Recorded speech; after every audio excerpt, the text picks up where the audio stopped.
Tony D and Little Joan with a screenwriter's rant on Medusa Deluxe, a movie about hairdressers and they're being stalked by some kind of serial killer. Smash like and subscribe. Thank you for smash liking and subscribing. Check out my books. Links in the description. Comedy horror in South Jersey.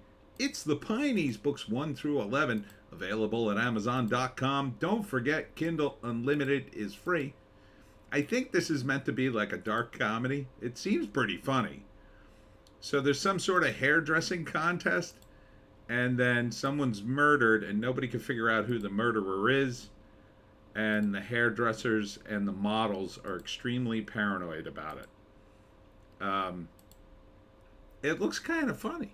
I mean, I don't really know much about hairdressing, but this is kind of a different world, and it's not like, you know, like the hairdressers are very sort of cutthroat, which I kind of like. It doesn't seem to be a platform for anything, if you know what I mean. So they are very upset. They start accusing each other. In this scene, one of the other hairdressers has to squirt her in the face with some kind of hairdressing stuff, and she's like, I've been maced, and she's like, no, it's just hair. It's just, I don't know. I forget what she calls it, like hold or something. It's called Medusa Deluxe. I'm not sure where the name comes from. Maybe something to do with one of the hairstyles. Available everywhere on August 11th. So I assume that's gone right to VOD. Let's see. Let me bump these up a little bit. Written and directed by Thomas Hardiman. Okay, doing all the heavy lifting there. Don't recognize any of the actresses, but I think this is a UK production. Yeah, BBC film. Yeah. It reminds me a little bit, although it's a slightly different tone. It's a little darker. Of somebody was just talking about Deadly Cuts, which was a independent movie done in Ireland about a hair salon that was being intimidated by local gangsters, and then they kind of take the law into their own hands. That was a little lighter. This is a little darker. It might be more of a satire on fashion. I mean, look at it. Look at this crazy hair. So,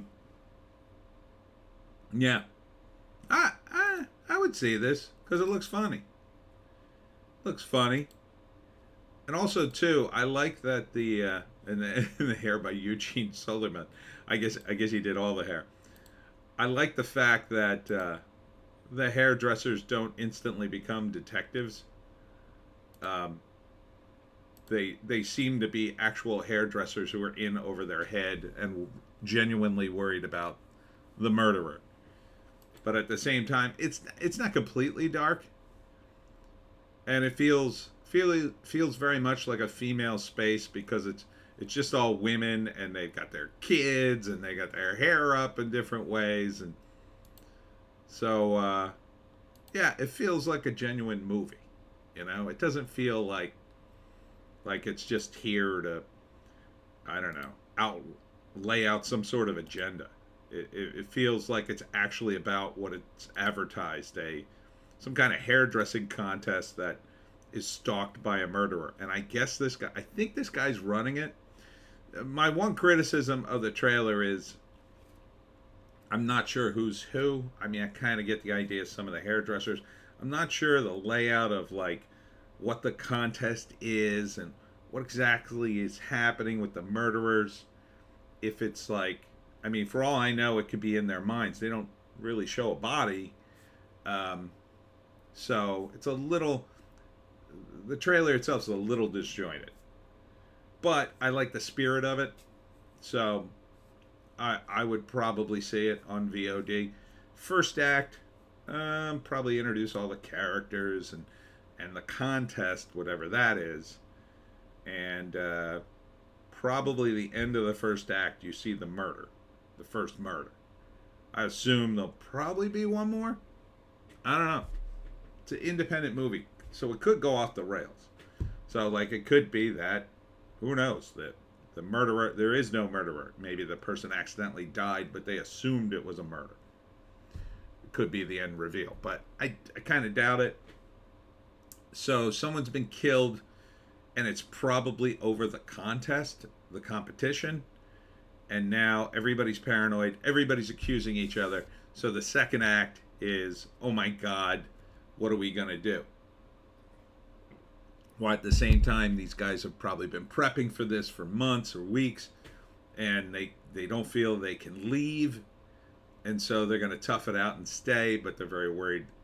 They've got kids there, and they're worried about their own safety. I would guess there'd probably be at least one other murderer if there's an actual murderer.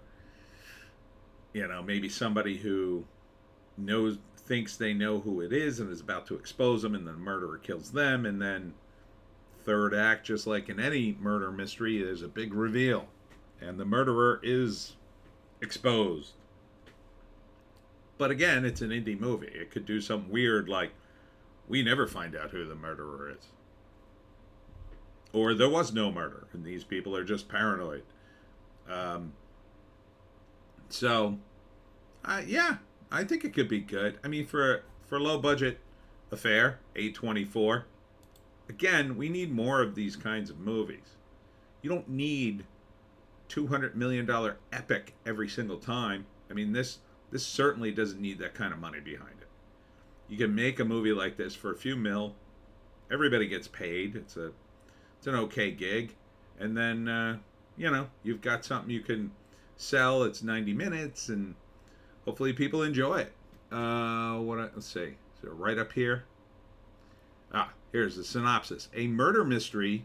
So it's a murder mystery set in competitive hairdressing competition. Extravagance and excess collide as the death of one of their own sows the seeds of division in a community whose passion for hair verges on obsession. Yeah, I like that. Anytime you take characters and they love something and you really explore that, that's interesting because you're going into that world, whether it's hairdressing or fishing or Dungeons and Dragons or whatever. It's interesting to find out all the little details about how these women compete, what the prize is, what they'll do to win, how important it is to their particular world. Is it an actual monetary prize, or is it a prestige thing, or is it something that turns into money later? All these elements. Yeah, I'm down for it. Good luck, guys. A24. It's called Medusa Deluxe. August 11th drops. I'm gonna probably think it drops on streaming. Possibly art house in the States. Possibly like a limited art house distribution in all the major cities, something like that. If it does well. It's gotten a lot of downvotes. I would say that's probably the result of the disjointed nature of the trailer, but I would give it a chance. Anyhow, that's it for me, Tony D and Little Joan. Check us out on Odysee, Bitchute, and Rumble, especially Rumble, for our more based takes. I'll be back with more videos later. See you in the next one.